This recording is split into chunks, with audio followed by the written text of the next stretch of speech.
Okay, guys, I'm gonna do the carotid part and then this internal carotid part now.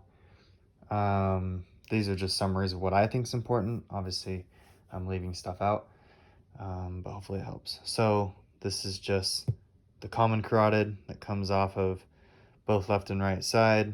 The right side's brachiocephalic, and the other side obviously would be straight off of the aorta.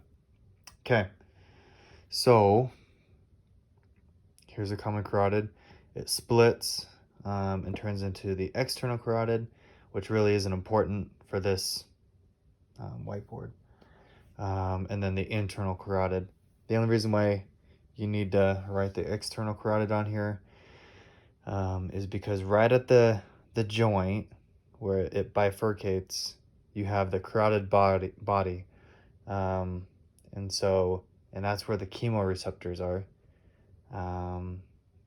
So that's right at the furcation.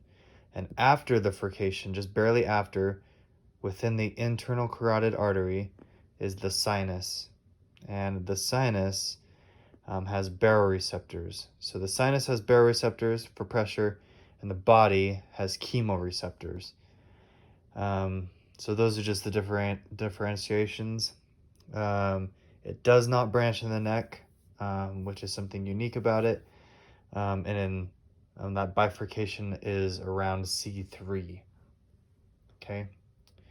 So that's all I really feel like we need to know about just the carotid. Now, when we get to the internal carotid, it's far easier than the external carotid. So here's that common, and then it splits. We have the sinus and the body, like I mentioned. We have these internal carotid. Remember the last video I made, that vertebral artery has this basilar that it turns into? This feeds into the circle of Willis, which is important. So I tried to color code it. The purple really is coming in with the black, so I'll just go from there. So to start off, we'll start with the black, ophthalmic. Really the only thing that you need to know is that it goes to your eye. So it goes to your orbit and then to your ocular, which is within. You got to think of like an ophthalmologist. Those are just doctors who study the eye. And so you can think of them. It just supplies blood to the eye. And then we have the middle cerebral, which is probably the most important. If we see an exam question, it's probably going to be from this, because one, it's the largest branch, and it's most commonly placed with strokes. And so they have these lenticulostriae arteries. They're just little arteries that come off of it into the brain. And those are called the arteries of stroke.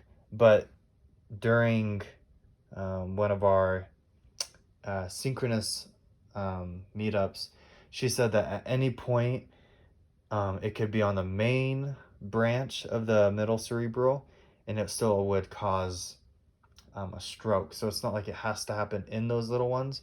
It can happen anywhere. It didn't have anything on posterior communicating, but obviously that's just gonna communicate with this basilar portion. And then the last portion is this anterior cerebral, and it just connects both sides. And that's important because now it provides circulation. So the circle of Willis, if there is an obstruction on one side of the head, the other side can have blood come all the way around and treat that area and supply with oxygen. So that's this one.